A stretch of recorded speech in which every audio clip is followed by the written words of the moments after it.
You finish your shift at 600 hours, just as you have for the past 17 years.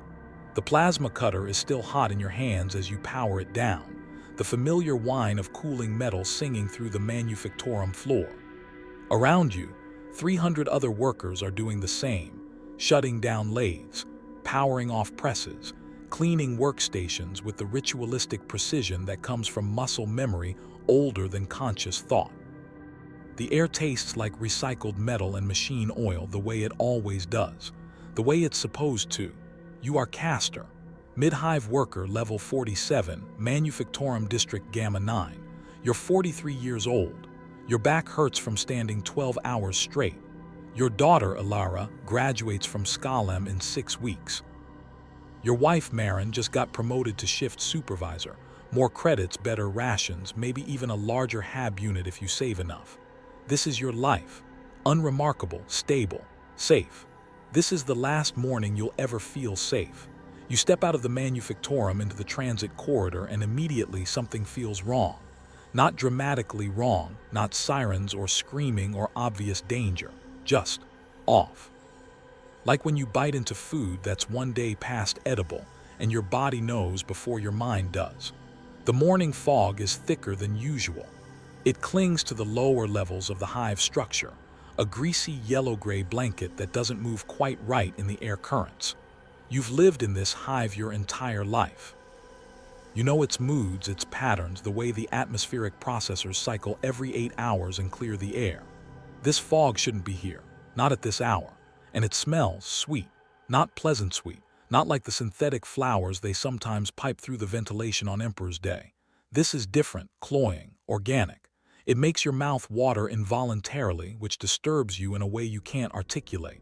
Smog shouldn't make you salivate. You board the transit car with 50 other workers. Everyone is quiet, the exhausted silence of the night shift heading home while the day shift heads in. The man next to you is scratching at his forearm absently, dragging fingernails across skin in a rhythm that's almost hypnotic. Scratch, scratch, scratch. You glance over. There's a rash there, red and angry looking, like he's been scratching it for days. The transit car lurches forward, magnetic rails humming. Through the grimy windows, you watch the hive city pass by, endless levels of industrial gray, the towering spires of the upper hive lost somewhere in the fog above, the darker depths of the underhive lost somewhere in the fog below. Home. The only home you've ever known. 47 billion souls living in stacked steel and rockcrete, all serving the Emperor, all doing their part to keep the great machine of the Imperium grinding forward. You don't know it yet, but 73 days ago, that machine began to die. You arrive home to find Alara already awake, sitting at the small table in your 2-room HAB unit. She's reading from her data slate, Scholem assignments probably. She wants to be a tech priest, wants to serve the Omnissiah. She's smart enough, dedicated enough. You've been saving for years to afford the application fees to the Mechanica Seminary. "Morning, Papa," she says without looking up. "Morning, little engineer," you reply, using the nickname she pretends to hate but secretly loves. Marin is already asleep in the alcove that serves as your bedroom, exhausted from her own shift. You move quietly, not wanting to wake her. You sit down across from Alara, and that's when you hear it. She coughs. Just once. A small, wet sound, barely more than a throat clearing, but something about it makes the hair on the back of your neck stand up. It sounds wrong. It sounds like something tearing deep inside where things shouldn't tear. You feeling okay?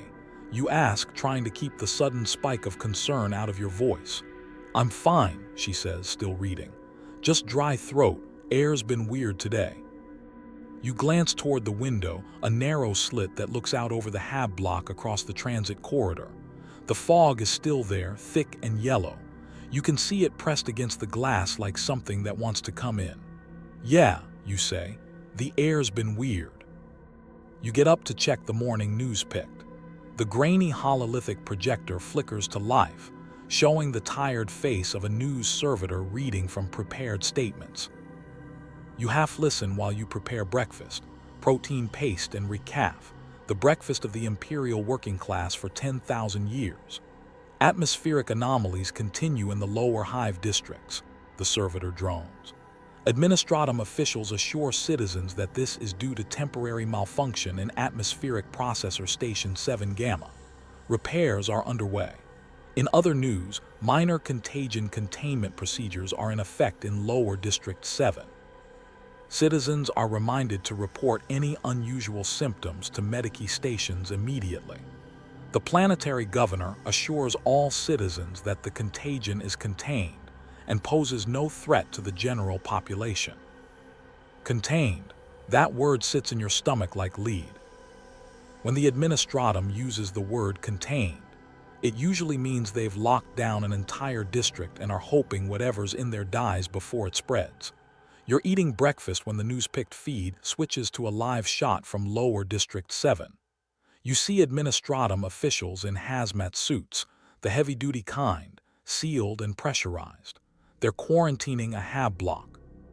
The camera is far away, the image grainy and distorted by the fog, but you can see them moving with the kind of urgency that makes your hands go cold. Then in the background, just for 2 seconds, you see something. Movement. Something large. Something that moves wrong with too many limbs, lurching between buildings with a gait that's simultaneously insect-like and sickeningly organic. The camera tries to track it and you catch a glimpse of something glistening, covered in mucus or slime or something that catches the gray light like oil on water. The feed cuts, black screen, then back to the news servitor's face. Technical difficulties, the servitor says in its emotionless voice. Please stand by. You look at Alara. She's still reading, didn't see it. You look toward the bedroom where Marin sleeps, peaceful and unaware. Something deep in your hindbrain, some ancient part of your human inheritance that predates the Imperium, that predates civilization itself, starts screaming at you to run. To grab your family and run as far and as fast as you can. But you're a mid-hive worker on Verdania Prime. You have nowhere to run. You have a shift tonight. You have bills to pay and a daughter's future to secure. So you do what humans have done in the face of incomprehensible danger since the beginning of time. You tell yourself everything is fine. You try to sleep, but it doesn't come easily. You lie in the alcove next to Marin, listening to her breathe, and you can't shake the image of that thing moving in the background of the news feed. You tell yourself it was a servitor, a loading machine, a trick of the light and the fog. You tell yourself this until you almost believe it. When you finally do sleep, you dream of gardens. Strange gardens where the flowers have teeth and the trees whisper in voices that sound like your daughter's. You wake 6 hours later to return to your shift. Marin is already gone. Supervisor duties mean earlier starts. Alara is at Skalem. You dress in your work coveralls, check that your plasma cutter is properly charged, and head back to the transit station. The fog is worse, much worse. It's not just yellow-gray anymore. There are streaks of green in it now, like veins running through diseased tissue. And the smell. Emperor preserve you, the smell. That sweet, cloying scent has intensified. It's almost overpowering, makes you want to gag and breathe deeply at the same time. Your body can't decide whether it's attracted or repelled. At the transit station, you notice PDF troops, Planetary Defense Force soldiers in flak armor, carrying las guns. That's unusual. The PDF doesn't usually patrol the mid-hive. They're there for the underhive gangs and the spire security, not for ordinary workers. One of the soldiers is scratching at his neck under the collar of his armor, scratching with the same rhythmic intensity as the man on the transit car this morning. Scratch, scratch, scratch. You can see raw skin, red and weeping. You board the transit car. It's less crowded than usual, maybe 30% of the normal capacity. You overhead 2 workers talking in low voices. Half my section called in sick. Same at my hab block. The Medici station has a 6-week waiting list now. They're saying it's just a flu. Sure, just a flu that makes your skin fall off. You arrive at the manufactorum. You clock in. You power up your plasma cutter.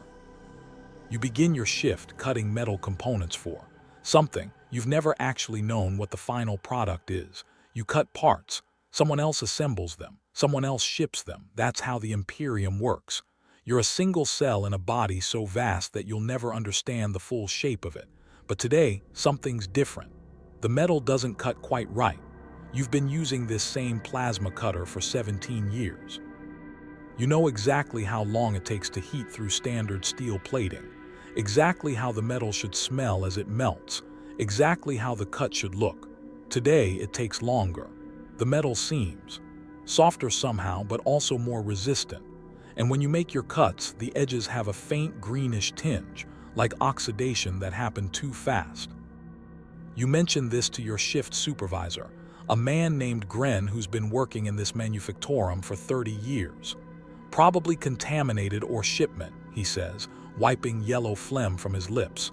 Happens sometimes. Just log it and keep working. You log it, you keep working. But something in your mind, that same ancient hindbrain that screamed at you this morning, knows that this isn't contaminated ore. This is the beginning of something so much worse.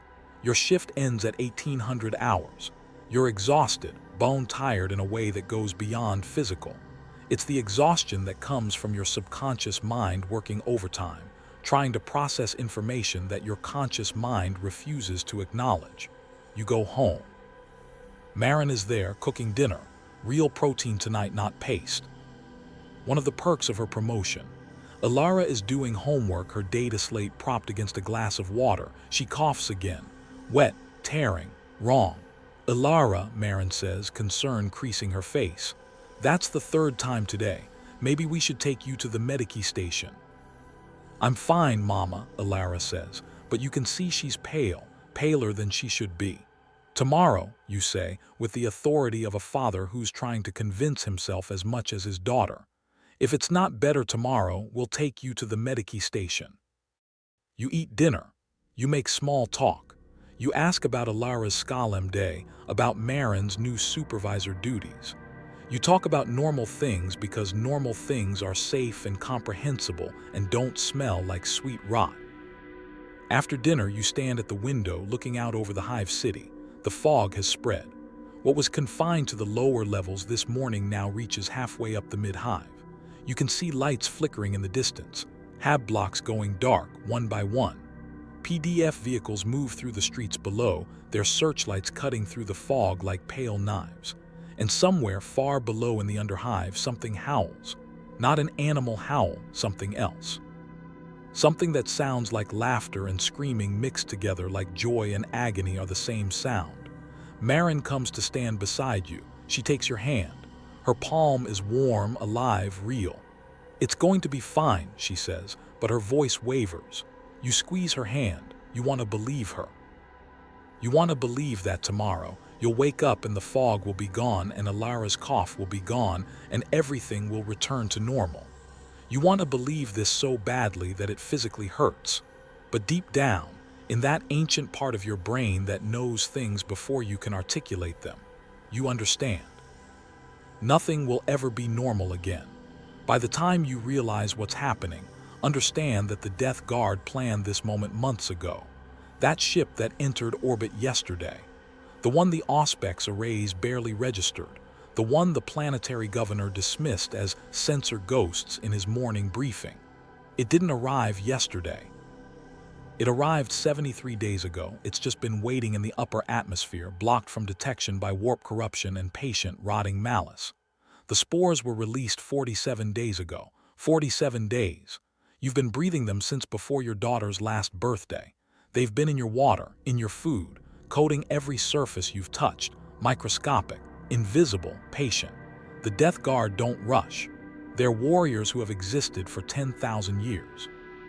They've been fighting the long war since the Imperium was young. Time to them is not an enemy. It's a tool.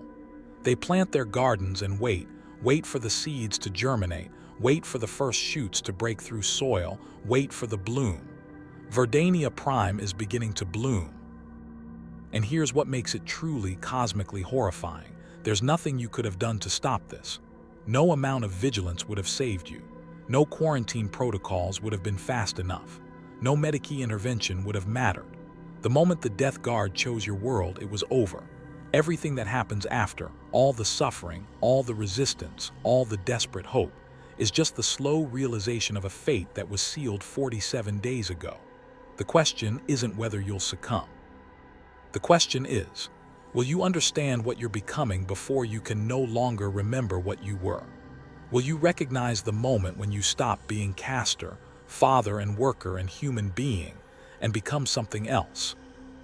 Something that wears your face and remembers your life, but thinks thoughts that would make you vomit if you could understand them. Will you see your daughter transform?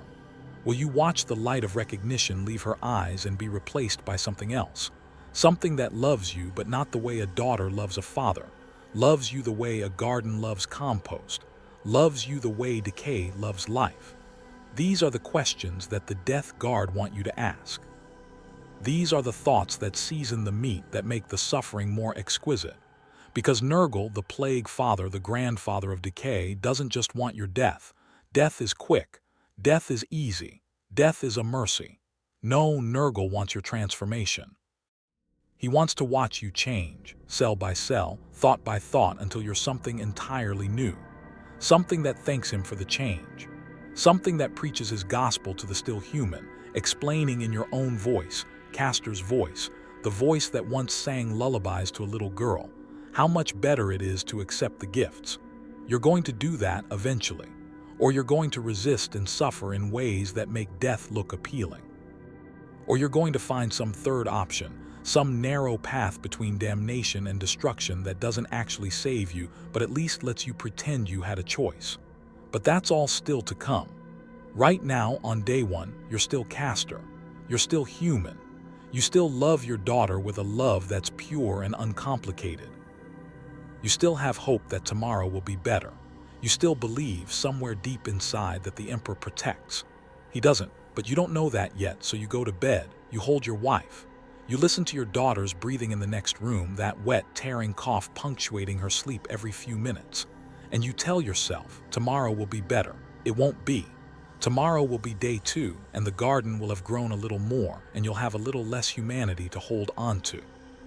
But you'll still be fighting, still hoping, still loving. That's what makes what happens next so perfectly, terribly tragic. Because the Death Guard aren't just killing you. They're teaching you that love itself is suffering, that hope is the cruelest torture, that the more you care, the more you have to lose. And they're going to take their time teaching you this lesson. 46 more days. That's how long you have until the garden fully blooms. The clock is ticking, and you're already infected. Sleep well, Kastor, while you still can. Before we continue Kastor's story, before we watch the slow disintegration of everything he loves, we need to understand what's actually happening to Verdania Prime. Not the personal horror, the mechanical horror, because the Death Guard aren't mindless monsters. They're not random chaos. They're methodical, systematic, terrifyingly efficient in their corruption. What's happening to Verdania isn't an accident or an outbreak. It's a carefully orchestrated process that's been refined over 10,000 years of practice. Think of it this way. Imagine a fungal infection in a human body. The fungus sends out microscopic spores. These spores land on skin, in lungs, in every moist cavity. Most are killed by the immune system, but just a few find purchase. They begin to grow, slowly at first, invisibly. The host doesn't notice anything wrong. They feel fine. They go about their day. But beneath the surface, the infection is spreading. Through blood vessels, through lymph nodes, colonizing tissue, replacing healthy cells with fungal structures. By the time symptoms appear, the cough, the fever, the strange growths, the infection has already won. The body is being transformed from the inside out. What looks like a person is increasingly becoming a fungal colony that simply hasn't finished its work yet. Now scale that to an entire planet. That's what the Death Guard do. They don't conquer worlds, they garden them. 73 days ago, while Kastor was working his shift and dreaming about his daughter's graduation, a ship entered Verdania's orbit.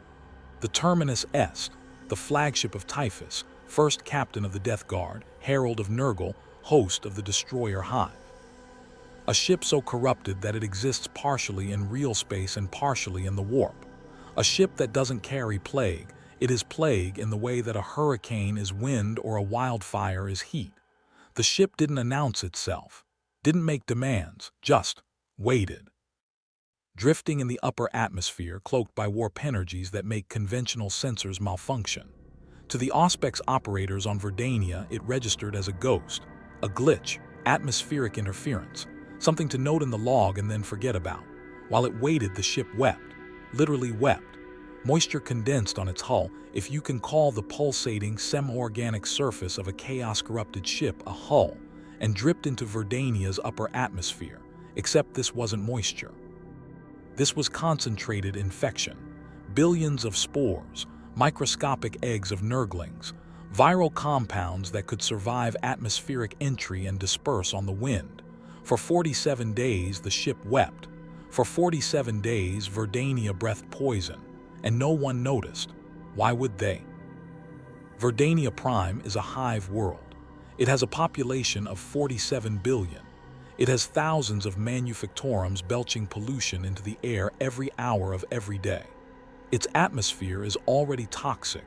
Respirator masks are standard equipment for anyone who works outside the mid-hive environmental seals. A little more particulate in the air. A slight increase in atmospheric moisture.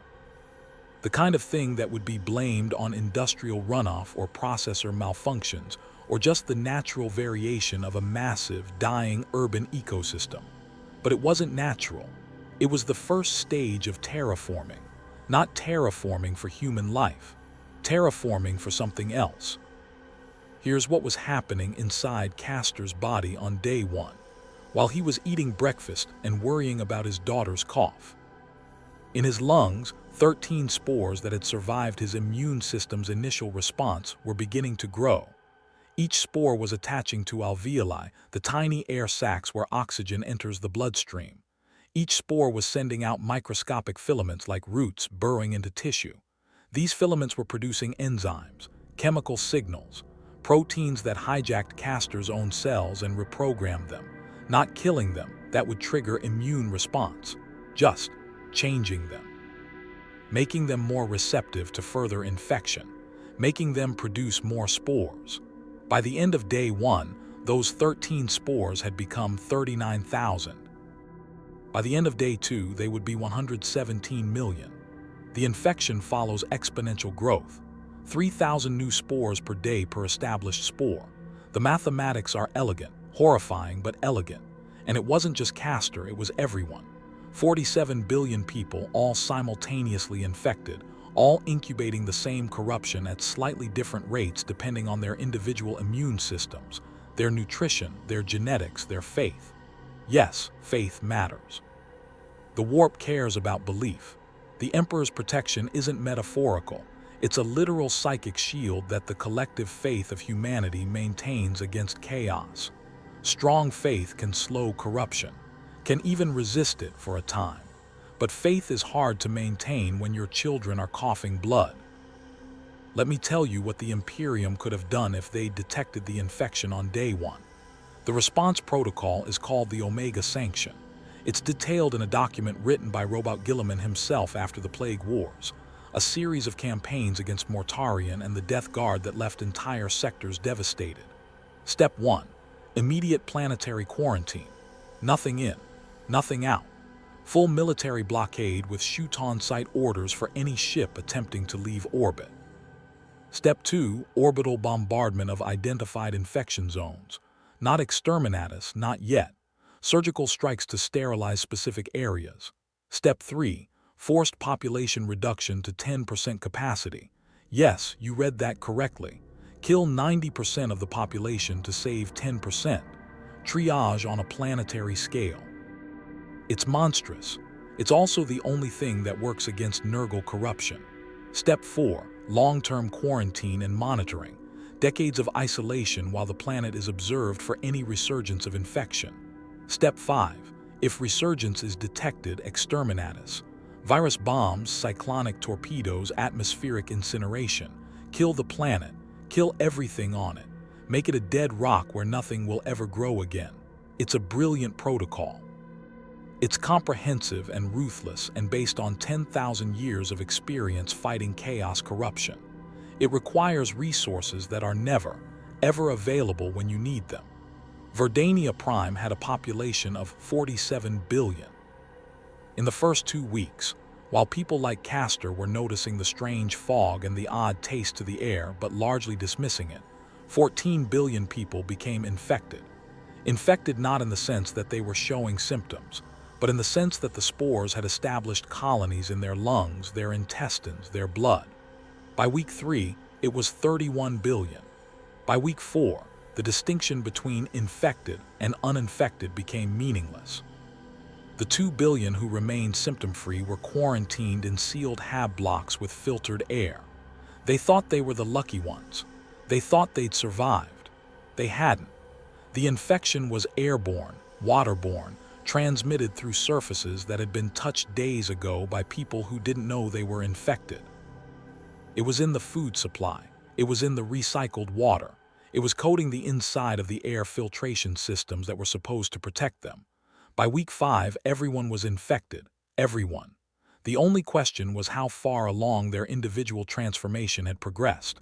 By week 7, the planet's population had decreased to 6 billion. But here's the thing, 41 billion people didn't die. They transformed. They became something else.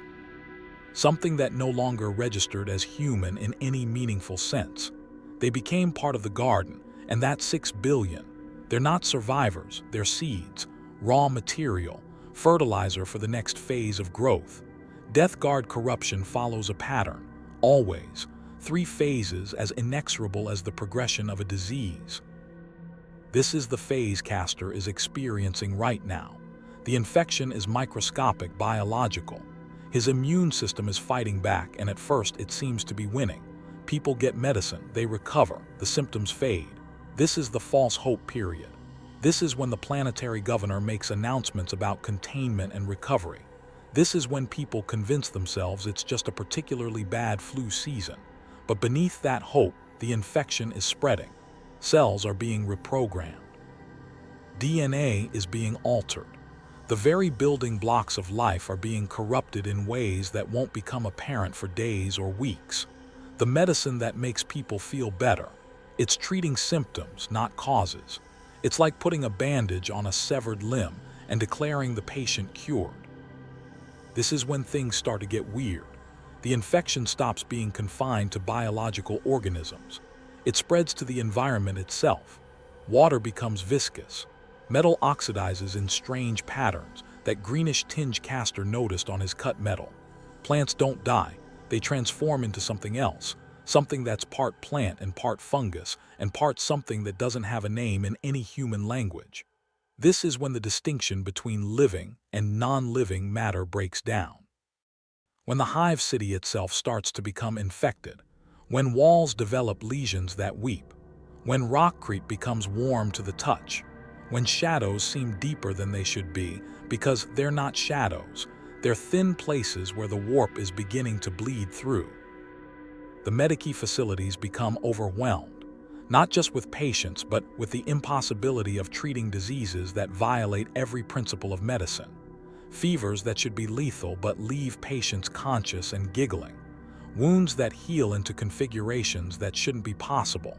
Growths that, when analyzed, turn out to be composed of tissues from multiple different organisms fused together. This is when the institutional collapse begins. When the PDF stops being able to maintain order because half of them are infected and the other half are deserting. When the ecclesiarchy starts to fracture because their prayers aren't being answered and Nurgle's gifts are. When the wealthy realize that money and power can't save them from an infection that doesn't care about social class. This is the full bloom of the garden. The veil between materium and immaterium becomes tissue paper thin. Demons manifest without the usual restrictions. The impossible becomes routine. Physics becomes optional. Time stops flowing correctly. Space folds back on itself. The planet stops being a planet in any conventional sense and becomes a garden of Nurgle, a place where reality has been so thoroughly corrupted that it functions more like the warp than like real space. By this point, most of the population has fully transformed. They're not human anymore. They're not even trying to pretend to be human. They're plague bearers, Nurglings, beasts of Nurgle, and dozens of other demonic forms that haven't been catalogued, yet because they're unique to this particular garden, they're happy. That's the worst part. They've transcended suffering. They exist in a state of perpetual diseased bliss, and they want to share it. They want everyone to experience what they're experiencing, not out of malice, out of love. Genuine, overwhelming love. The kind of love that a convert has for their religion, the kind that makes them missionaries. The Death Guard arrive in person during this phase. Not to fight, there's nothing left to fight, but to observe, to tend the garden, to select promising specimens for further corruption, to harvest. Here's what you need to understand about the Death Guard. They're not trying to conquer the Imperium. Conquest is temporary. Empires rise and fall. Territory is meaningless when you exist partially outside of time. No, they're trying to transform the Imperium, to garden it, to turn humanity itself into something that serves Nurgle. To a plague marine who has existed for 10,000 years, your entire 60-year lifespan is a flower blooming, brief, beautiful in its mortality. They want to watch you open. They want to see what kind of rot you become. They want to observe the process of decay with the patient fascination of a gardener watching compost break down into rich soil. This isn't war. This is horticulture. And every garden world they create is a success that perpetuates itself. It becomes a factory producing more plague, more converts, more demons. It exports corruption to neighboring systems. It serves as a base of operations that doesn't require garrison or supply lines because it sustains itself. In a century, Verdania Prime will have produced enough corrupted individuals to crew an entire chaos fleet. In a millennium, it will have spread infection to dozens of neighboring worlds. In 10,000 years, assuming the Imperium still exists in recognizable form, Verdania will be one of the great plague gardens, a thriving nightmare ecosystem that births horrors beyond counting. And here's the truly damning thing. The Imperium can't stop this. Not really. They could exterminatus Verdania, turn it into a lifeless rock. But there are 73,000 other worlds with the same Quarantine Extremis Omega designation. 73,000 plague gardens already growing, already spreading, already transforming. The Imperium doesn't have enough exterminatus fleets to sterilize them all, doesn't have enough ships to blockade them all, doesn't have enough resources to even monitor them all. So they do what bureaucracies do when faced with an unsolvable problem. They reclassify it. They remove these worlds from the official records. They stop counting them in population estimates. They pretend these worlds don't exist, because acknowledging them would mean acknowledging that the Imperium is losing, slowly but inexorably, to an enemy that doesn't need to win battles. An enemy that just needs to exist, patient and persistent, while the Imperium exhausts itself fighting everywhere at once. There's a document in the Administratum archives on Terra. It's sealed behind so many levels of security that fewer than 100 people in the entire Imperium have access to it. It's called the Libris Mortis, the Book of Death. It lists every world that's been lost to chaos corruption and hasn't been cleansed. 73,412 worlds as of the last update. Verdania Prime will be number 73,413. Each entry includes world designation, date of infection, estimated population at time of infection, current estimated chaos population, strategic value if any, exterminatus priority, a scale from 1 to 10, where 1 is immediate cleansing required, and 10 is ignore until it becomes a problem. Verdania Prime will be listed as priority 8. Dangerous, yes. Growing, yes. But not an immediate strategic threat. There are worlds producing chaos space marines at faster rates. There are demon worlds that have become staging grounds for black crusades. Verdania is just one more garden in a galaxy of gardens. The Inquisitor who eventually visits Verdania will meet her later in Kastor's story, will update the entry, will add observations about infection vectors and transformation rates, will recommend continued monitoring, will do absolutely nothing to save anyone because there's no one left to save. So now you understand the mechanism, the process, the mathematics of despair that's playing out on Verdania Prime. Now let's return to Kastor. It's day 9. His daughter's cough has gotten worse, but she received medicine from the Medici station. It seems to be working. She seems to be recovering. Hope is blossoming in Kastor's chest like a flower. It's false hope.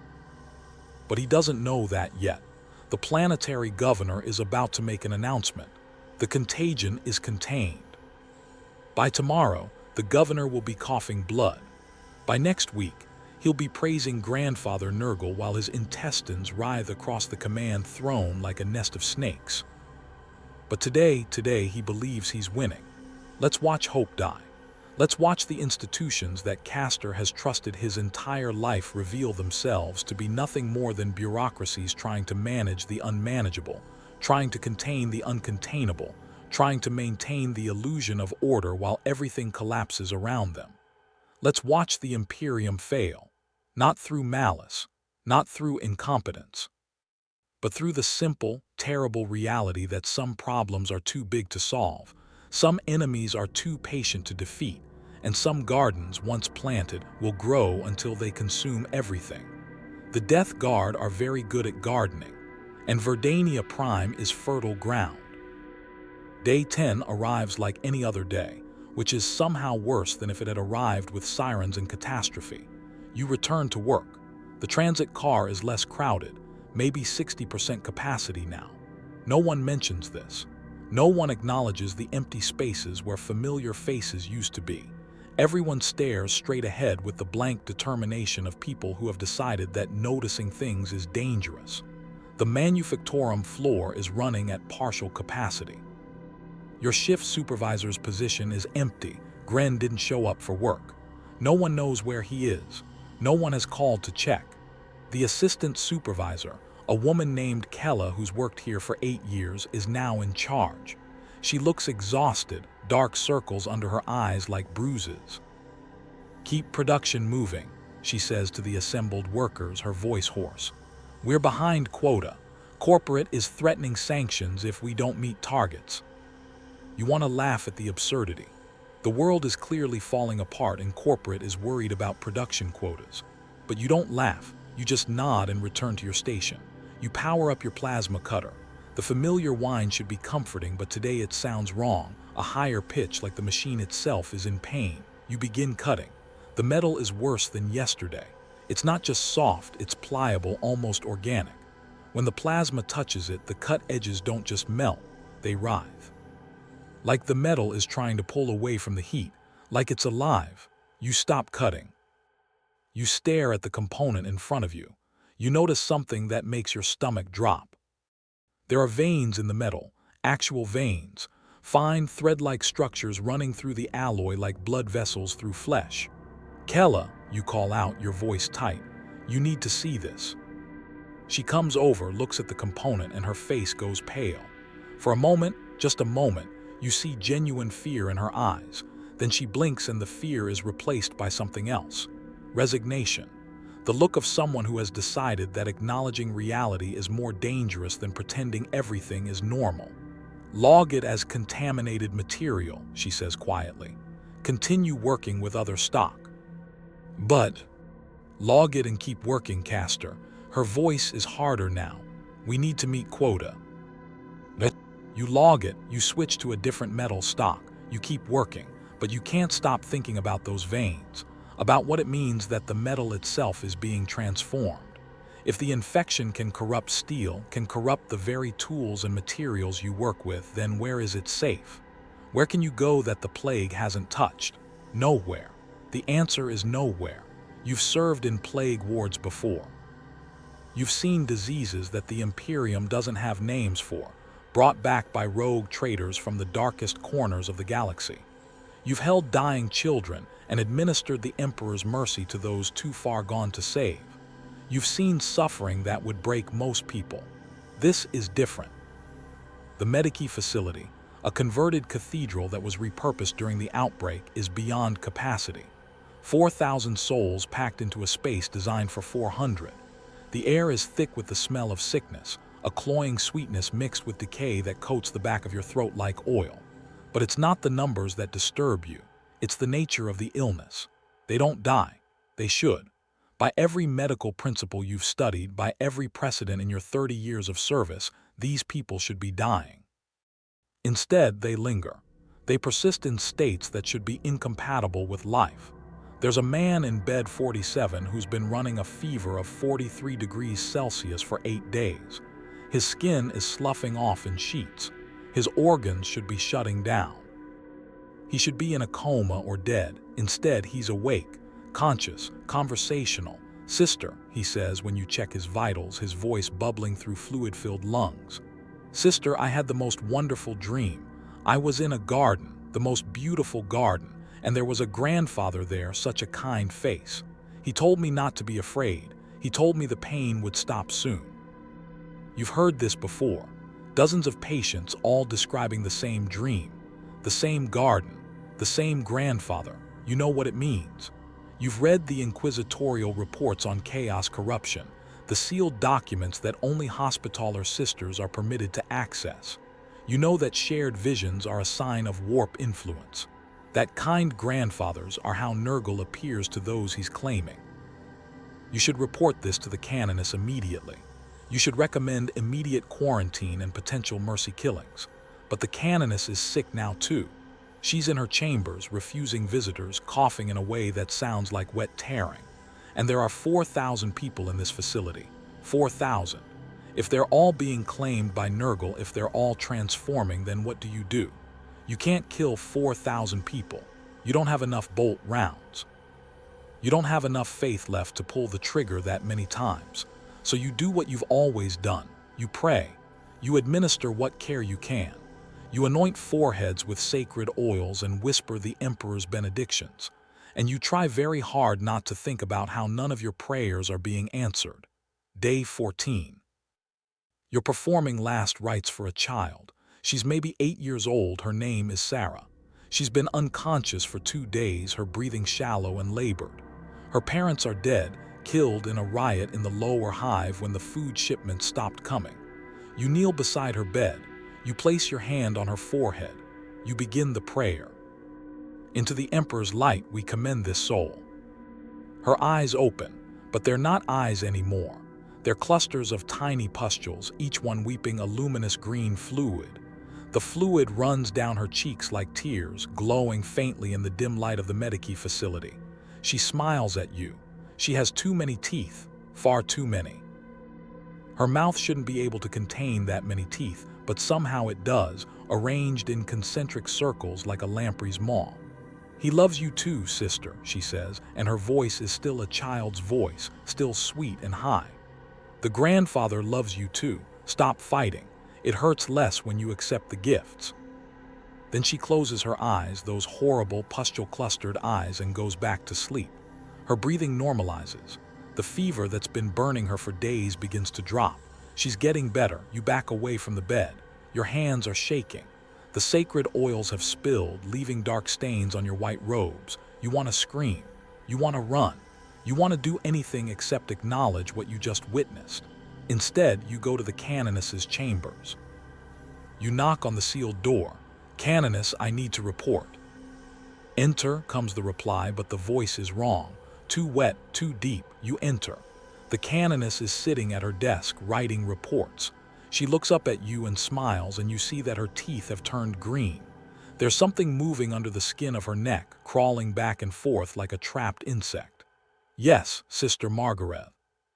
"The patients," you manage. They're experiencing shared delusions, visions of Nurgle. I think we need to continue ministering." The Canoness interrupts, her voice kind but firm. "The Emperor tests us, sister. These people need our compassion, not our fear." "But Canoness, the inquisitorial protocols clearly state." "The Inquisition isn't here, sister." She stands up and you notice her bodyguard in the corner of the room, a sister of battle who's been with the Canoness for 15 years. The bodyguard is scratching at her arm, rhythmic and unconscious, drawing blood. "We serve the Emperor," the Canoness continues. "We serve his people. We will continue doing so until he calls us home. Do you understand?" You understand perfectly. The canoness has been infected. The bodyguard has been infected. Everyone in this facility is infected or will be soon. And you're alone. Yes, canoness, you say quietly. You return to the ward. You continue administering care. You continue praying prayers that are not answered. And you try very hard not to think about the fact that the sacred oils you anoint people with have started to smell faintly sweet. You sent the astropathic distress call on day 5, the moment it became clear this wasn't a routine outbreak. The astropath, a withered, ancient thing more machine than man, screamed for 6 hours straight as he forced the message through the warp, begging any Imperial fleet within range to respond. Response estimated, 40 to 70 days if anyone is close enough to hear, if anyone considers Verdania Prime important enough to divert resources. If the message wasn't lost in the warp's howling chaos, you're not waiting for rescue. You're not stupid. You've been governor of this Hive world for 23 years. You know how the Imperium works. Verdania produces industrial components. Important, yes, but not irreplaceable. If the world is compromised, the administratum will simply write it off and source from elsewhere. You've prepared for this. You have a private medici staff, the best that money and authority can buy. You have sealed atmospheric processors that filter air independently from the Hive's main systems. You have imported food, shipped in from off-world before the quarantine began. You have armed guards, military-grade weapons, every precaution. You're safe. Your family is safe. The 46 billion people in the Hive below you are not your concern. They're numbers, statistics, they always have been. That's what governance at this scale requires, the ability to see individuals as data points. If you thought of them as people, you'd go mad from the weight of it. Day 11. Your youngest son, Darian, is sick. It's impossible. He hasn't left the spire, hasn't contacted anyone from the lower levels. The medici staff are baffled. They run tests. The results don't make sense. His blood work shows infection with a pathogen they can't identify, something that seems to be rewriting his DNA in real time. Probably just a flu, the head medici says, but his eyes say otherwise. We'll keep him quarantined. Monitor the situation. You increase security, double the guards, triple-check the atmospheric seals. Someone somehow must have brought the infection up from below. You'll find them. You'll execute them. You'll make an example. Day 16. 3 of your household guards have developed the rash. The same rash you've been seeing in reports from the lower Hive, red and weeping, spreading across skin like infection. You execute all 3, publicly, in front of the remaining staff. You give a speech about vigilance and loyalty and the price of failure. You hire new guards from the PDF. Young men and women, supposedly healthy, supposedly clean. They're coughing by day 18. It's not the guards, it's not the servants, it's not a failure of security, it's the air, the water, the building itself. The infection is everywhere and your wealth and power mean nothing to it. Day 20. You make a decision, evacuation. You have a private shuttle, a pilot you trust. If you can't save Verdania, you can at least save your family. You'll go to the orbital station, transfer to an interplanetary vessel, get off-world before this whole place becomes a tomb. Your wife packs essentials. Your 3 children gather what they can carry. Your daughter is crying. She doesn't want to leave her tutors, her friends, her life. You tell her there's no choice. You don't tell her that her friends are probably dead or worse by now. The shuttle is prepped on the private landing pad at the spire's apex. You board with your family, 6 guards, and the pilot. The engines warm up with a reassuring whine. You're going to make it. You're going to survive this. The pilot turns to greet you and you notice his smile. His teeth are green. His breath smells like rotting flowers. "Good morning, Governor," he says cheerfully. "Ready for departure." You reach for your pistol, but you're not fast enough. The pilot guns the engines, but instead of ascending, he angles down, straight down into the Hive. You scream. Your wife screams. The guards try to regain control, but the pilot is laughing now, a sound like bubbling oil, and the shuttle's machine spirit isn't responding to override commands because the machine spirit has been corrupted too. The shuttle crashes into the mid-Hive slums, tearing through hab blocks and transit tunnels before finally coming to rest in a crater of twisted metal and broken rockcrete. You wake up, miraculously, impossibly, still alive. Both your legs are broken, twisted at angles that make you want to vomit. Your wife is dead, impaled on a piece of hull debris. Your children, you can't see your children. You can hear someone crying, but it's distant, muffled. People emerge from the ruins around you. Dozens of them, hundreds. They're thin, diseased, covered in sores and growths. They should be hostile. You've been governor for 23 years. You've made decisions that sacrifice thousands of them to save the Hive's industrial output. They should want revenge. Instead, they're kind. So kind. They pull you gently from the wreckage. They speak in soothing tones. They tell you not to be afraid. They tell you that the grandfather loves everyone, even governors who made hard choices. They tell you that you're going to the temple, where the pain will stop. You try to tell them you're the governor. You try to order them to take you to a medici facility. You try to offer them money, positions, anything. They just smile with their green teeth and their too many mouths and drag you through the ruined streets. The temple used to be a water reclamation plant. Now it's something else. The walls breathe. The floor is covered in a substance that's part water and part something organic, warm and viscous. They place you in a pool of this substance. It's thick, almost gelatinous, and it smells like honey and corpses. You scream. You struggle. You call for rescue that will never come. Day 23. You're still alive, somehow. Your legs have rotted off. You can see the stumps beneath the surface of the pool, blackened and putrid. You should be dead from infection. You should be dead from shock. But you're not dead, you're changing. And the worst part, the absolute worst part, is that you're beginning to understand. Beginning to see the beauty in the decay. Beginning to feel the grandfather's love. Day 24, you wake up. You're still in the pool, your legs are gone, but you don't need them anymore. You can feel new limbs growing, appendages that aren't quite arms and aren't quite tentacles. You can hear voices, whispers in the water, in the air, in your own transformed blood. And you understand now. You understand everything. The grandfather loves even you, especially you, because suffering is love and love is suffering and transformation is the greatest gift. You begin to preach. Your voice bubbles through corrupted lungs, but the words are clear. The people listen. They always listen to governors, even when the governor is nothing but a torso floating in a pool of blessed rot. You tell them about the new world that's coming, about the garden that's growing, about how much better everything will be once they stop fighting. And they believe you, because you're Lord Governor Mercado. And if even the governor has accepted the gifts, then surely, the gifts must be good. You haven't seen Alara in 4 days. The medici facility took her on day 17. They said she needed intensive treatment. They said the medicine was working, but she needed monitoring.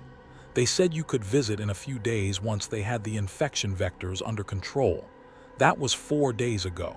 You've tried calling. The comm lines to the medici facility are down. You've tried going there in person.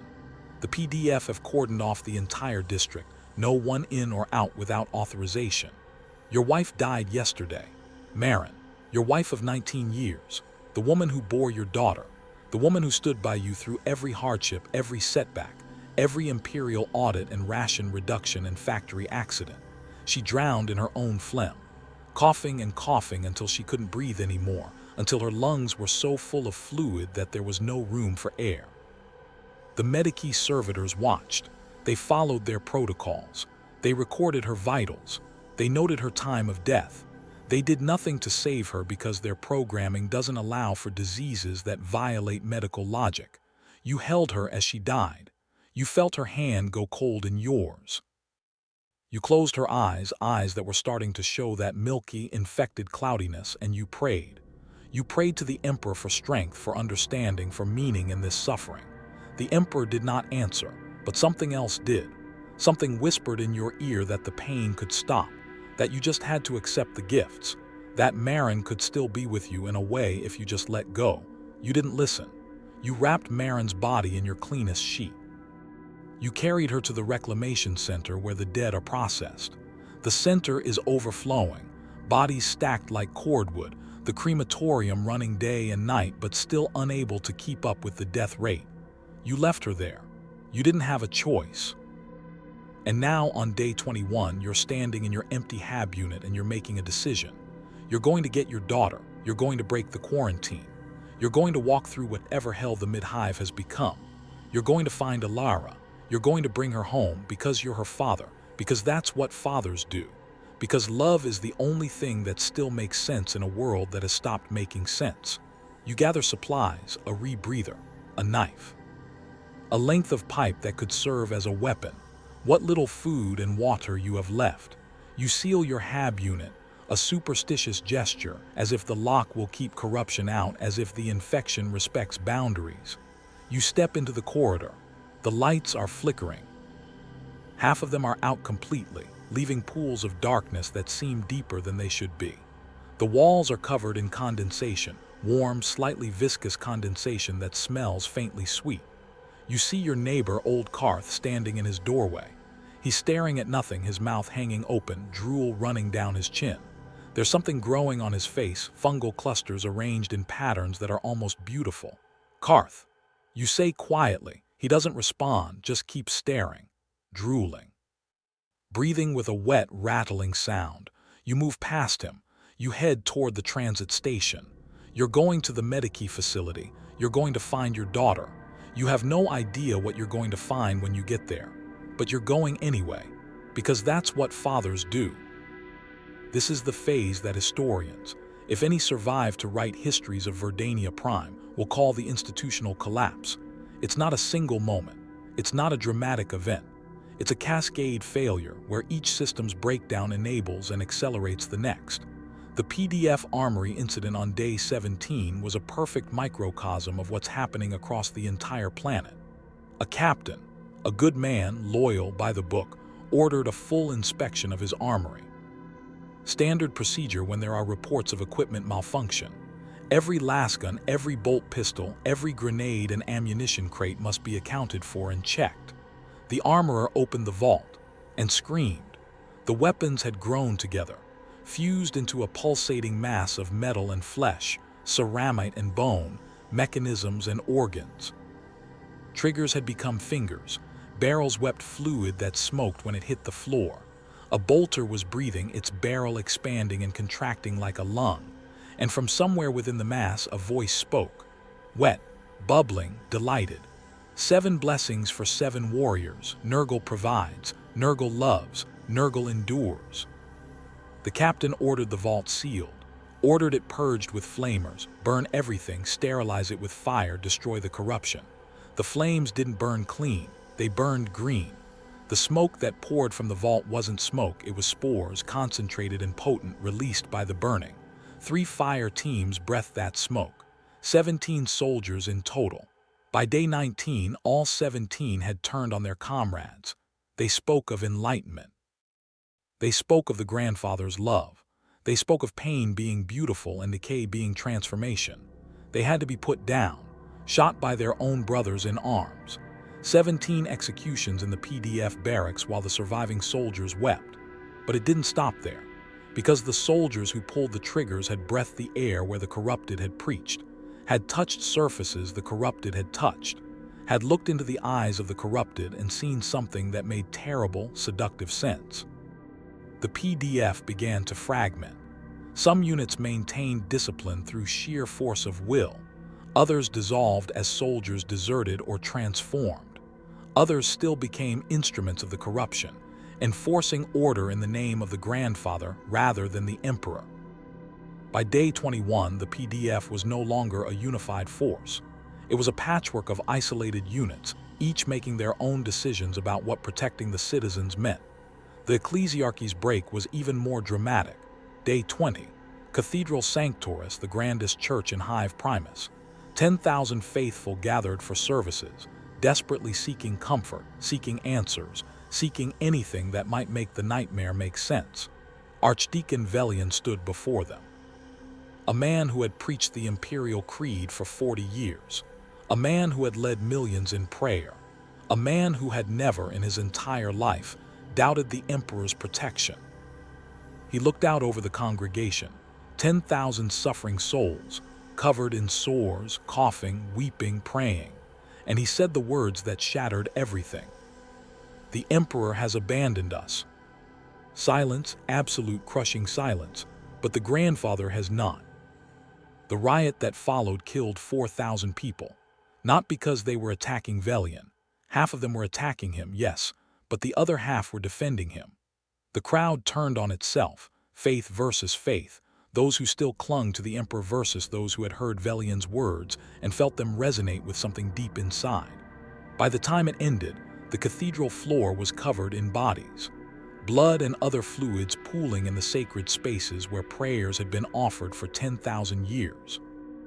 By day 22, the bodies were walking again, not alive, not dead, something between, something that sang hymns with voices that burbled through corrupted throats, something that gathered the survivors and spoke of new beliefs, better beliefs, beliefs that offered relief instead of just demanding more suffering.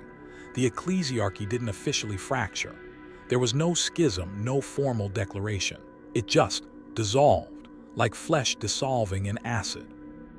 Individual priests making individual choices about which God to serve. Individual congregations deciding that the God who answered their prayers was better than the God who remained silent. And then there was the Exodus failure. Day 19. The administratum, in a rare moment of decisive action, organized evacuation shuttles. 50,000 people, essential personnel, would be evacuated to the orbital station. The criteria for who qualified as essential were opaque, probably corrupt, but at least it was something. At least someone was trying. The chosen ones boarded the shuttles. They left behind families, friends, entire lives. They boarded because they wanted to live, because survival is the most basic human drive. The shuttles achieved orbit. For 3 days they drifted. Life support was fine. Food was adequate. People began to relax. They'd made it. They'd escaped. They didn't know that the Death Guard fleet had been waiting for this, had planned for this, had corrupted the shuttle's machine spirits months ago, long before the infection even started. On day 22, the shuttle's life support systems began pumping a gas that smelled like grandmother's flowers. Sweet, comforting, harmless. It wasn't harmless. For 3 days, 50,000 people breathed concentrated corruption. 3 days of transformation in a sealed environment. 3 days of hearing whispers in their sleep. 3 days of dreams about gardens and grandfathers. The Death Guard flagship, the Terminus Est, captured the shuttles, brought them into its bowels. The Plague Marines walked among the evacuees, assessing, selecting, blessing. The shuttles returned to Verdania's surface on day 25. 50,000 people disembarked, but they weren't the same people who left. They spoke the same languages, recognized their families, remembered their lives, but they preached. Oh, how they preached. They spoke of relief, of release, of a grandfather's love. They spoke not of horror, but of gift. They spread through the population like a second wave of infection, this one psychological rather than biological, though the distinction was increasingly meaningless. They were missionaries for a new faith, and people listened. Because who wouldn't listen to someone who looks like your wife, sounds like your wife, remembers being your wife, but talks about an end to suffering? Who wouldn't be tempted? This is how institutions fall in the face of chaos, corruption. Not through direct assault, through erosion, through individual choices that seem rational in the moment but collectively constitute collapse. The PDF fragmenting because each unit decides independently what duty means. The ecclesiarchy fracturing because priests realize their prayers aren't being answered and someone else's are. The evacuation failing because the very tools of salvation become instruments of damnation. And the Imperium's response. The response protocol exists. The Omega Sanction. Brilliant, comprehensive, written by a Primarch, completely unavailable. Verdania's distress call is queued. Priority Omega 9. Critical but not unprecedented. There are 72 other emergency requests ahead of it. An Inquisitor will review the case in 40 to 60 days. By then, there will be nothing left to save. The system works. The system is logical. The system is the best possible response given the Imperium's resources and the scale of threats it faces. The system just doesn't work for you. Day 21. Kastor is walking through the mid-hive, heading toward the Medici facility where his daughter is quarantined. He doesn't know that his daughter is no longer his daughter. He doesn't know that the Medici facility has become something between a hospital and a temple. He doesn't know that the choice he's about to face will define the rest of his existence. But he's going anyway, because he's a father, because love is the only thing that still makes sense. Let's follow him into the deep hive. Let's watch what happens when love meets corruption. Let's see where this garden has begun to bloom. You stand outside the Medici fortress. That's what they're calling it now. Not a hospital, not a care facility, but a fortress. As if the architecture of military terminology can somehow contain what's happening inside. The building used to be gray, standard imperial rockcrete, the color of bureaucracy and industrial efficiency. That's what you remember from 4 days ago when you brought Alara here, when she was coughing but still herself, still your daughter. The building is not gray anymore. It's covered in something that defies easy description. Your brain keeps trying to categorize it, moss, scales, fungal growth, but it's none of these things and all of them simultaneously. The texture seems to shift when you look directly at it, writhing in patterns that make your eyes water. Greens and browns and colors that don't have names, arranged in configurations that are almost beautiful if beauty could be obscene. The entrance is guarded by PDF troops. They're wearing rebreathers, sealed environmental suits, weapons at the ready. Professional, disciplined. Then you notice the details that shatter that illusion. One guard's rebreather has vines growing out of it. Not metaphorical vines, actual organic tendrils growing from the filtration unit curling around his neck like affectionate serpents. You watch them pulse. They have a rhythm, a heartbeat. They're not vines, they're veins. Living veins growing outside a body that should be dead but is somehow still standing, still performing guard duty, still following orders. Authorization required for entry, the guard says, his voice distorted by the rebreather. Professional, by the book. As if the veins strangling him are simply part of the uniform. You don't have authorization. You're just a manufactorum worker. You're nobody, but you're Alara's father. You rush the gate. It's stupid. It's desperate. It's the action of a man who has already lost everything except one thing, and that one thing is inside this building, and he will burn down the entire hive to reach her. The guards tackle you. You hit the ground hard, your face pressed against the pavement. And in that moment, skin touching rockcrete, you feel something that stops your breath. The pavement is warm, not sun-warmed, not residual heat from machinery, warm like skin, warm like flesh. And it has a pulse. You can feel it through your cheek, through your hands where they're pressed against the ground. A slow, rhythmic throb. The city itself has a heartbeat. The city is alive. The guards drag you away from the entrance. They're surprisingly gentle, not the brutality you'd expect from PDF dealing with a quarantine breach. Just tired men doing a job they no longer understand in a world that has stopped making sense. Go home, citizen, one says, his voice almost kind. There's nothing you can do here. They throw you into an alley and walk away. They don't arrest you, don't report you. They're too exhausted, too sick, too few. The machinery of law enforcement is breaking down. You're not a threat. You're just another desperate man in a city full of desperate men. You sit in the alley for a moment, catching your breath, tasting blood where you bit your tongue in the fall. You're not giving up. You're just adapting. You go around back. The waste disposal port is on the building's eastern side, where the medical refuse used to be transported to the reclamation furnaces. Used to be, past tense. The port isn't disposing waste anymore. It's producing something. A thick amber sludge pours from the port in a steady stream, flowing into what used to be the water reclamation system. The sludge moves wrong, too thick to be liquid, too fluid to be solid, pulsing with a rhythm that matches the heartbeat you felt in the pavement. The smell hits you like a physical force. Not just rot. You've grown almost accustomed to rot. This is honey and roadkill. Perfume and gangrene. Your stomach can't decide whether to vomit or digest. Your mouth waters and your gorge rises simultaneously. From inside the building you hear sounds. Screaming, yes, but not the screaming of pain. This is something else. Ecstasy, religious fervor. Someone is laughing hysterically, the sound punctuated by wet, organic noises that might be flesh tearing or might be something being born. You climb the waste pipe. The metal is slick under your hands, warm, almost pulsing. You try not to think about what you're touching, what's coating your hands, what's probably entering your bloodstream through the dozen small cuts on your palms. You climb because Ilara is inside. That's the only thought that matters. You reach the port opening. You squeeze through, dropping into darkness that smells like a wound. The first thing you notice, before your eyes adjust to the dim, flickering light, is the smell. You thought you'd grown used to the rot, the sweet decay that's been permeating the hive for weeks now. You were wrong. This is concentrated. This is the source. This is what happens when a Medici facility, a place dedicated to healing, becomes a temple to Nurgle. Honey and roadkill, perfume and gangrene, but also something else, incense.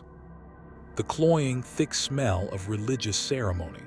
Someone has been burning offerings in here, and the smoke has mixed with the biological corruption into a miasma that makes your head spin. Your body can't decide how to react. Your stomach convulses. Your mouth floods with saliva. You vomit and salivate simultaneously, a confused biological response to stimuli it was never designed to process. You wipe your mouth with the back of your hand. You activate the light on your wrist chrono, a small, weak beam but enough to see by. You wish you hadn't. The corridors are lined with patients, but there are no beds anymore, not distinct beds. The beds have grown together, fused into a single undulating surface that covers the entire floor like a living carpet.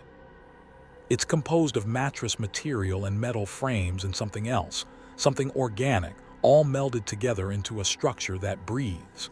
People are sinking into it like they're being digested, slowly, peacefully. Some are unconscious, their faces serene, half submerged in the living floor like bodies in quicksand. Others are awake, conscious. They're conversing with each other, casual conversations about weather and families and the day's news, as if they're not fused into a living mattress that's slowly consuming them. One man sees you, he waves, cheerful. His arm bends in 3 places that don't have joints. The bone structure has been altered, made flexible like cartilage. The wave is disturbing in its wrongness, but his face is nothing but friendly. Looking for someone. He gurgles, his voice bubbling through fluid-filled lungs. We're all here, we're all family now. The grandfather provides beds softer than anything the emperor ever gave us. So much more comfortable than those hard Medici cots. You should try it. Just lie down. It's wonderful. His smile is genuine. He's not being sarcastic. He's not being cruel. He actually believes what he's saying. He's actually happy. That's somehow worse than if he were screaming. You run. You search for 3 hours through corridors that don't obey geometry anymore. You climb stairs that lead down. You descend stairs that lead up. You open doors that open onto rooms you just left. You follow a corridor that circles back on itself in ways that violate Euclidean space. The building is bigger on the inside than the outside, not metaphorically, literally. The infection has corrupted the building's relationship with reality. Space folds in on itself. Distance becomes negotiable. You pass a Medici servitor that has stopped moving, frozen mid-step. Its mechanical parts are overgrown with what looks like coral made of bone, intricate branching structures that have pierced through the servitor's chassis and rooted it to the floor. One of its mechadendrites is still twitching, scraping against the wall in a rhythm that sounds almost like speech. You listen. Against your better judgment, you lean close and listen to the rhythm. It's not random. It's code. Machine can't. The servitor is still trying to transmit medical data, still following its programming, even though its mechanical brain is being consumed by corruption. The message repeats, contagion, uncontained, all personnel compromised, recommend facility purge. Repeat, recommend facility purge. The servitor has been trying to send this message for days, maybe weeks. No one is listening, or everyone who could listen is already part of the garden. You keep searching, and then you hear her voice, Papa. She's in a room that used to be a surgery theater. You recognize the space from the mounted equipment, the observation windows. the configurations of light fixtures designed to illuminate a patient during operations. Alara is lying on an operating table. She's alive, conscious, she's smiling, and everything is horribly, unforgivably wrong. Her skin glows faintly green as if painted with living algae. The light pulses with her heartbeat, or what you hope is still a heartbeat. It lends her an otherworldly beauty, like a saint in stained glass. Her hair is gone, replaced by thin tendrils that move on their own, tasting the air with wet, glistening tips. They all turn toward you at once. You nearly scream. Her eyes are the worst. Clouded white, yet something swims beneath, dark shadows darting like fish in milky water. Something lives inside her skull. "Papa," she says, her voice the same one that once asked you to check under the bed for monsters. But now it bubbles as if spoken through water. "Papa, I feel so much better." She sits up, tendrils waving. The shapes in her eyes swirl faster.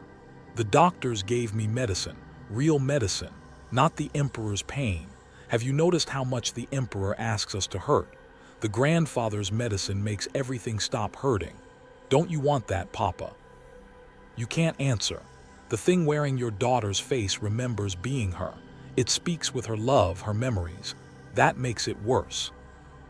Is Alara gone, or trapped inside this new form? Your mind fractures around three choices. Carry her out, find help, find a cure. Denial, but it keeps hope alive. Kill her, a mercy. End her suffering, end the corruption, join her. Accept the medicine. Understand her new joy. Surrender, you choose denial because you're a father. Fathers protect, even when protection is impossible. You reach for her. "Alara, I'm taking you home." She laughs, the same laugh from childhood. "Papa, I am home. The world is becoming home, come see." She takes your hand. Her skin is slick and warm like living flesh that loves you back. "Come on, Papa, let me show you how beautiful it is." You follow because what else can you do? The city you knew is gone. Over 5 days of hiding, running, and pretending you still have control, you watch its transformation. At dawn, the sky bruises purple and green.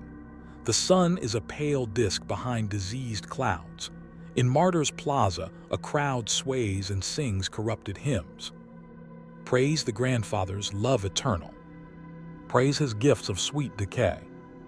Death is not the end of living. Pain transforms to joy today. Bodies dance in impossible ways. Bones bend, joints twist.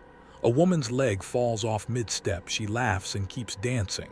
A man hops on one stump, roots trailing behind. "See, Papa," Alara whispers. "They've stopped hurting."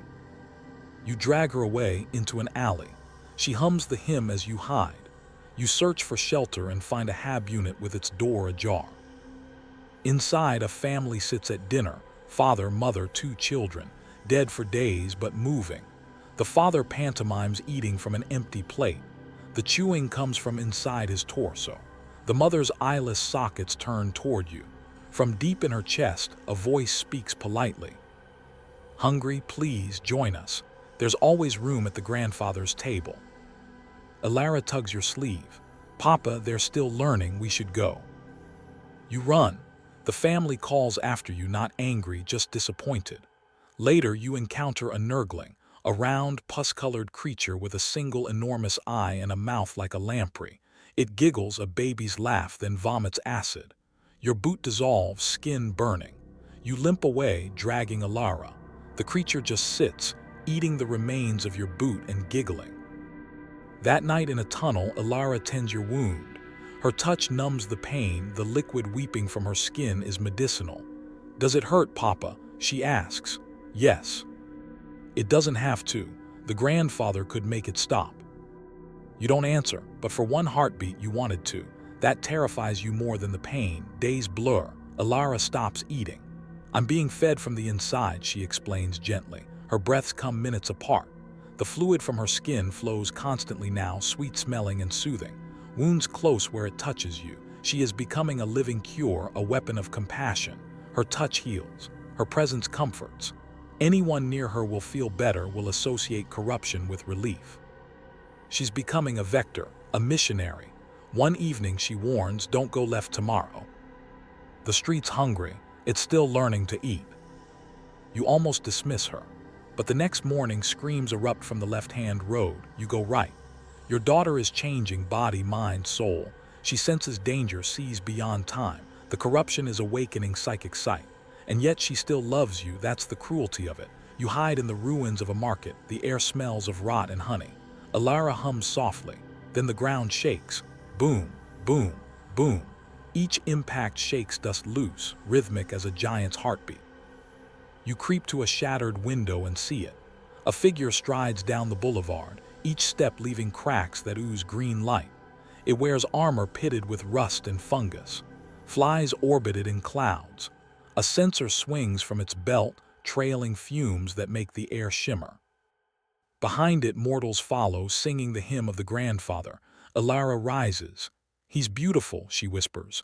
"Can't you feel it, Papa, the love in the rot, the peace in the decay?" You grab her arm. "We have to go." Go where? There's nowhere left. The garden's already blooming. You try to drag her, but she's impossibly strong. Her tendrils wrap around your wrists, not to hurt, but to hold. "Papa," she says, her eyes glowing faintly from within, shadows swirling like fish beneath ice. "You don't have to be afraid. I can make the pain stop. I can make you happy." Your breath catches. She steps closer, presses her hand to your chest. Warmth floods you, gentle, forgiving, all-consuming. The ache in your foot, the fear, the exhaustion, all dissolve into calm.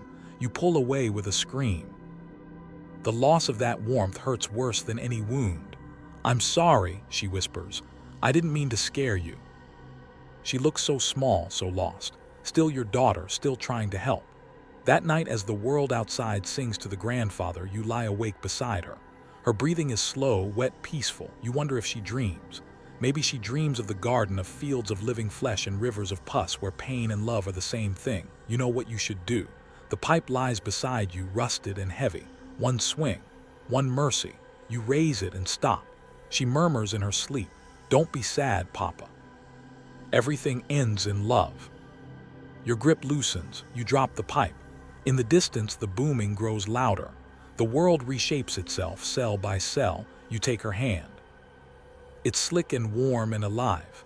"Show me," you whisper. Her eyes open, glowing with gentle light. She smiles. "I knew you'd come home." And together you walk out into the garden. Alara's head snapped toward the sound. All her tendrils pointed the same way, quivering with a childish, terrible excitement.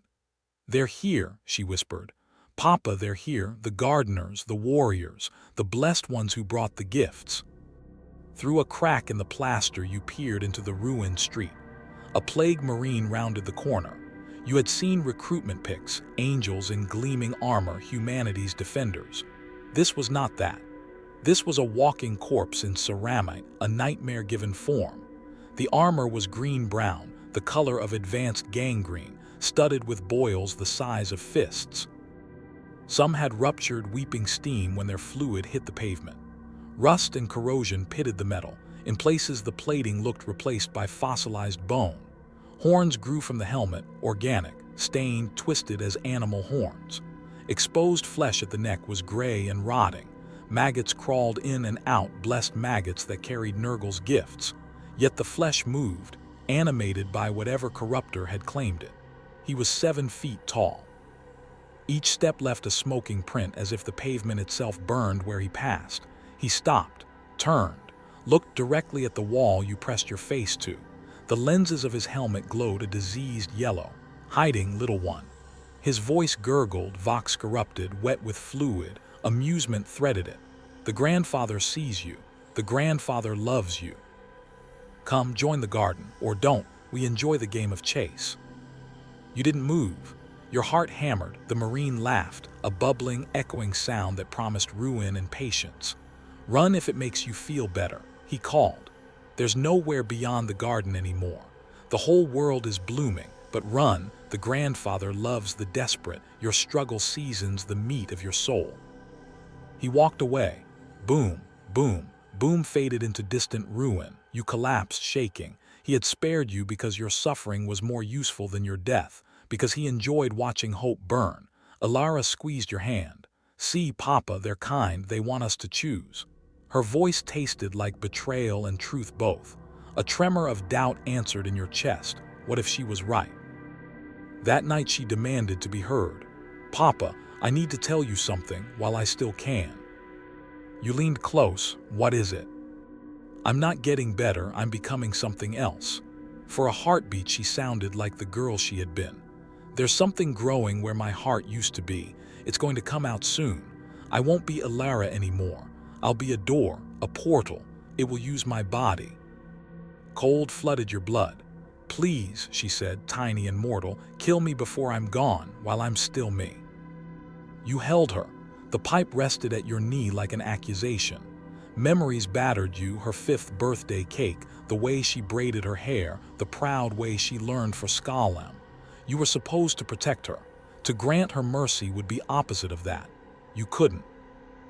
Love made you weak. You told yourself it was hope, hope for a cure, but you knew the truth. You could not be the instrument of your child's end. Sleep had stopped being sleep. Afterwards came visions that might be dreams, the warp bleeding into your nights. You woke one morning and the sky had turned green, wrong, and breathing. Pustulant clouds pulsed like organs. The star above looked jaundiced and tumorous. Reality itself had begun to bloom with infection. Alara stood beside you, tendrils waving in a wind that did not exist. "It's beautiful," she whispered. "The whole universe is becoming the garden. The grandfather loves it." A traitorous part of your mind agreed. At dawn it happened everywhere, a pressure, a release. People screamed, not in agony but rapture. Flesh rippled and reformed. Bones cracked and rearranged into new, exuberant anatomies. A spine lengthened into a tail, a chest opened to reveal flowers of meat and fungus, blooming where lungs had been. Hearts crawled out, singing with a voice like wind through a tomb. In 14 minutes the transit hub emptied of humanity. The survivors were organisms wearing names as if they were still friends. They compared their new shapes with pride and delight. They looked at you as if you were the strange one. Sira, who had worked 3 stations down, approached with dozens of smiling mouths across her torso, each with a voice that harmonized into a single coaxing chant. "Kastor, why are you still holding on? Let go.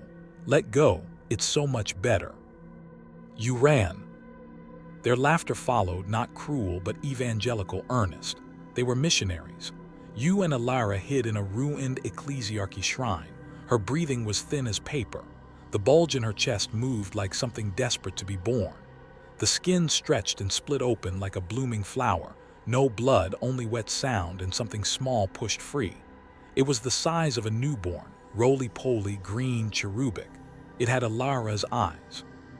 Your eyes, brown with gold flecks, stolen, rearranged, worn by a demon child that giggled as it crawled toward you.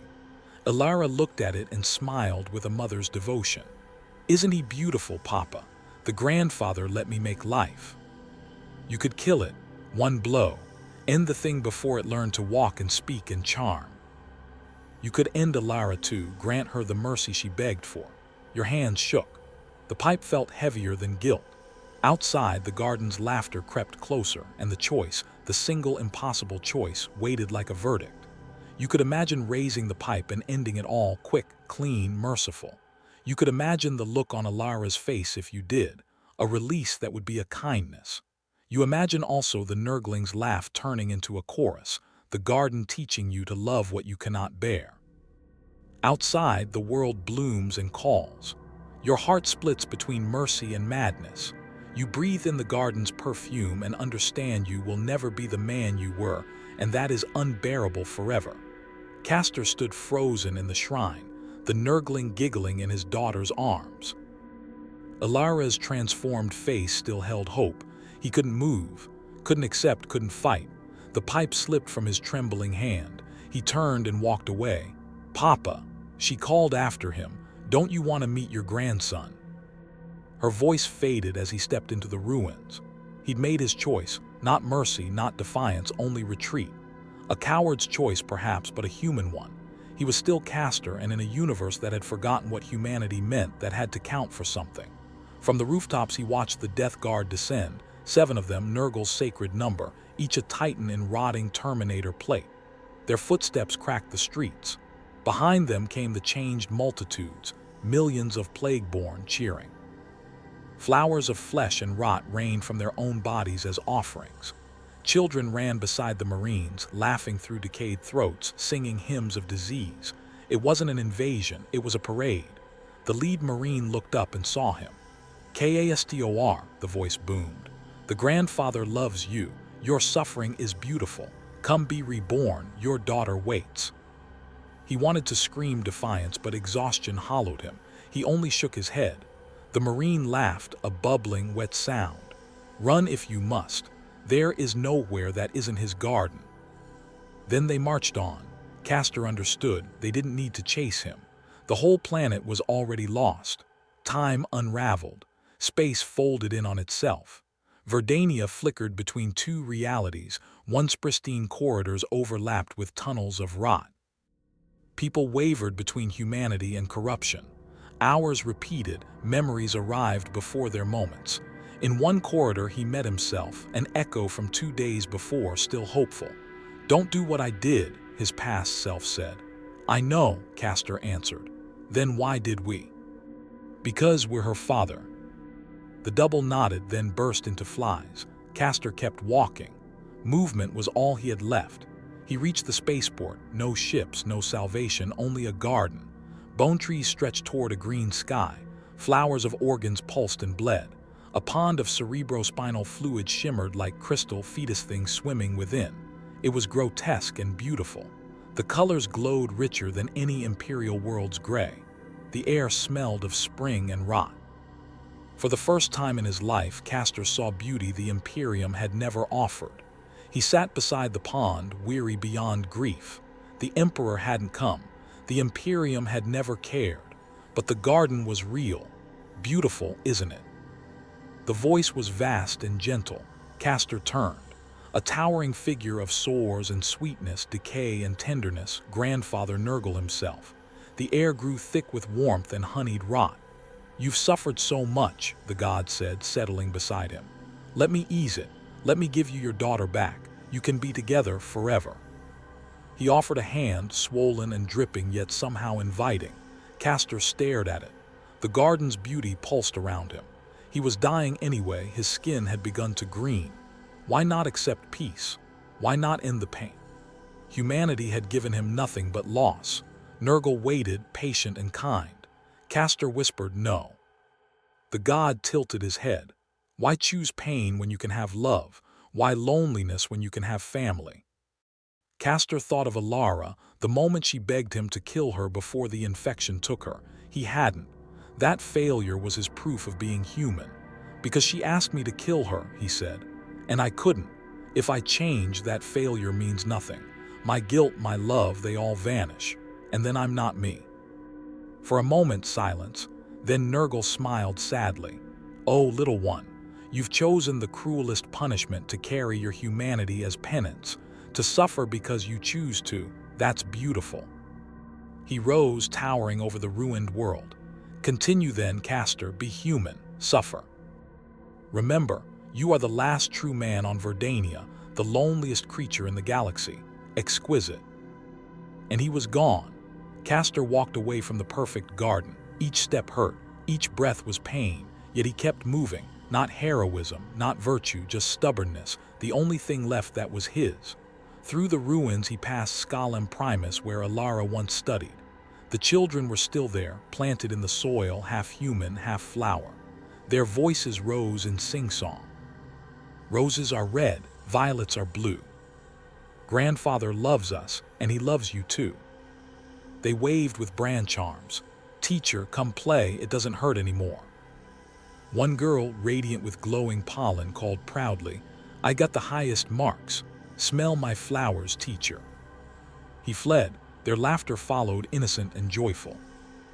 Maybe they were truly happy. Maybe Nurgle had saved them.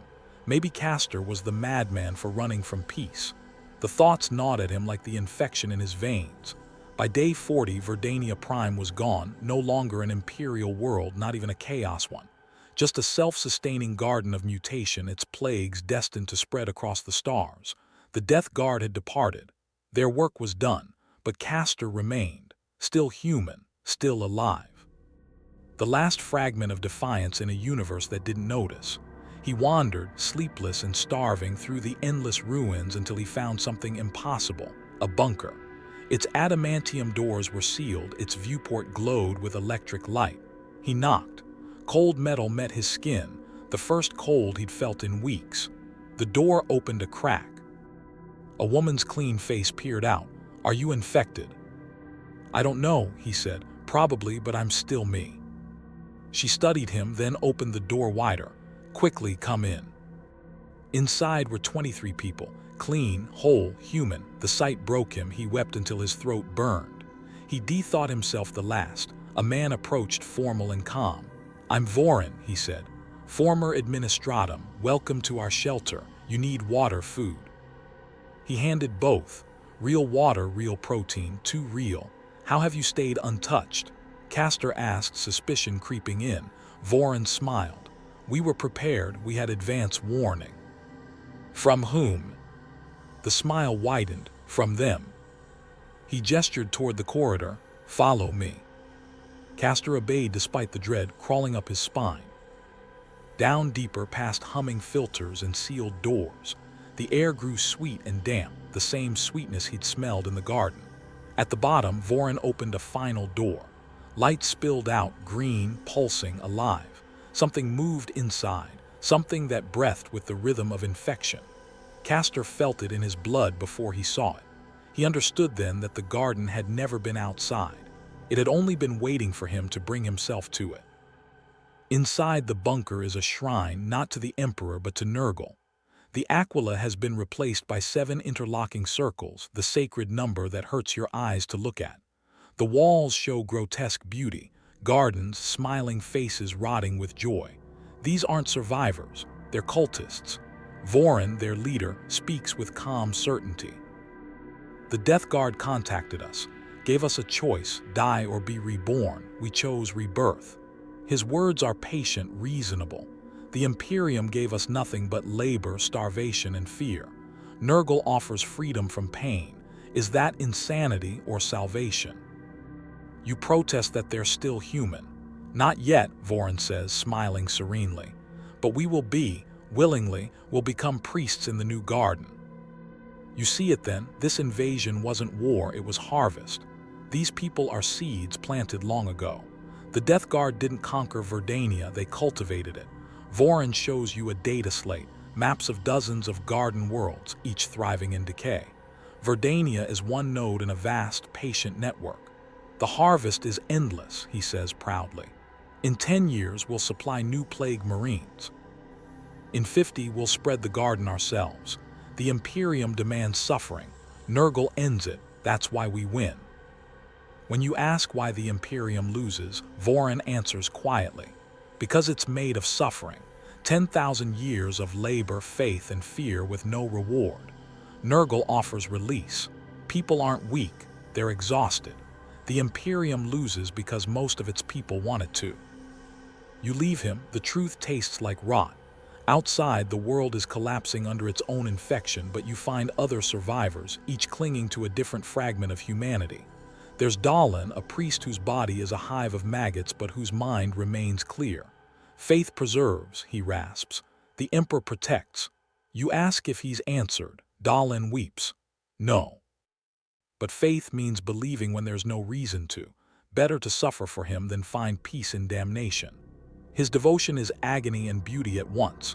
There's Kira, a former sergeant with a salvaged flamer burning the infected, the gardens, even herself. Her body is a map of self-inflicted scars. "I can't win," she admits, "but I can fight. They want surrender. I'll give them rage." For every monster she burns, 10 more bloom, yet she keeps fighting, because defiance itself is holy. And Mela, half mad, laughs in the ruins of a chapel, surrounded by her family's corpses. She eats them to survive. "Can't be corrupted if you're already broken," she says, giggling. Her insanity is her shield, self-destruction as rebellion. You realize what they represent. Faith, defiance, madness, endurance. None of them victories, just different ways to lose. Yet maybe that's what humanity is, the ability to choose how to lose. Then at last, salvation, or so it seems. A ship breaks through the poisoned sky. Inquisitor Voke arrives with a detachment of gray knights. Silver armor gleams amid the decay. Hope flares, fragile and foolish. Is this everyone? Voke asks coldly. We're all that's left, you answer. She logs the data with bureaucratic calm. Uninfected, 7. Partially infected, 3, including you. Strategic value, null. Chance of reclamation, 0. You realize she's not here to save anyone. You're infected, she says. I can't let you leave. She raises her bolt pistol. I'm sorry. The words are perfunctory, efficiency mistaken for mercy. Dahlan pleads for truth. Did the Imperium even try to save us? Voke hesitates then. Your distress call was received, prioritized at Omega 9. No rescue was ever en route. The planet was triaged, resources finite, threats infinite. So we were abandoned, Kira says. Triage, Voke corrects. The needs of the many. Kira cuts her off with fire. The flamer roars, the Grey Knights answer with storm bolters. Kira dies before she hits the ground. The others scatter. You run. Behind you, gunfire, screams, silence. Hours later, the shuttle departs. You emerge from hiding. Everyone else is dead, executed for mercy's sake. You understand now, the Imperium didn't come to save Verdania. It came to sterilize it. You're not a person to them, just a vector. From their perspective, you died 45 days ago. The rest has been bureaucratic cleanup. That's the Imperium's love, cold, efficient, monstrous. You're alone again and changing. Skin turning green, lungs birthing giggling larvae. Visions of gardens fill your mind. You have one day left as Kastor. As Verdania's diseased sun sets, you face the final question. What is the value of suffering? The Imperium says suffering is sacred service. Nurgle says suffering is meaningless. Let it end. Both are lies. Both are truths. The Imperium offers endless pain for a reward that never comes. Nurgle offers peace through annihilation of the self. There was never a good choice, only how you'd be damned. The Death Guard didn't destroy your world. They forced it to decide what kind of despair it preferred. You find a laspistol with one charge. 3 paths lie before you. Die now, human. Accept transformation and find twisted peace. Resist, prolong the agony, knowing resistance means nothing. You think of your daughter, of the life you lost before the plague. You choose to resist, not to win, not for faith or glory, but simply because you are Kastor. Even when it's pointless, you refuse to stop being yourself. In the grim darkness of the far future, there's no difference between heroism and stupidity. You drop the pistol, stand, and walk into the night. The change is coming, you can feel it in every cell. But until your last thought fades, you'll keep walking. You'll keep being human, even when humanity is agony, even when it's extinct.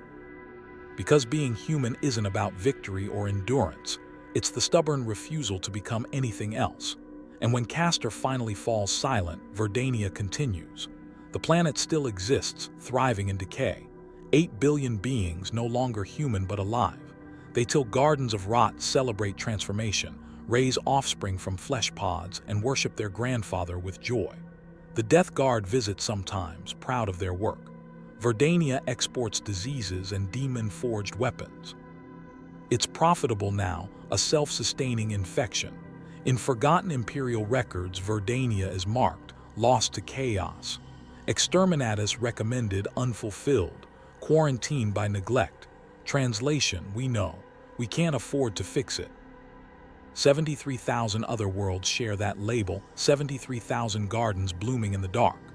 This is the Death Guard's true strategy. They don't need to conquer the Imperium, just infect it faster than it can be cleansed. Each corrupted world is a fortress that defends itself, a factory that breeds its own plague. Once planted, it grows forever. Korn kills, Tzink manipulates, Slaanesh corrupts. All leave room for recovery, but Nurgle endures. His worlds live. They spread. They never stop. Sustainable horror defeats glorious conquest. In the end, Verdania Prime isn't exceptional. It's ordinary. A microcosm of humanity's eternal tragedy. crushed between faith and despair, between cruelty and corruption, between the false promises of gods, one distant, one loving, both monstrous. And somewhere, as the garden breathes and the stars rot, Kastor keeps walking, one last fragment of humanity refusing forever to surrender.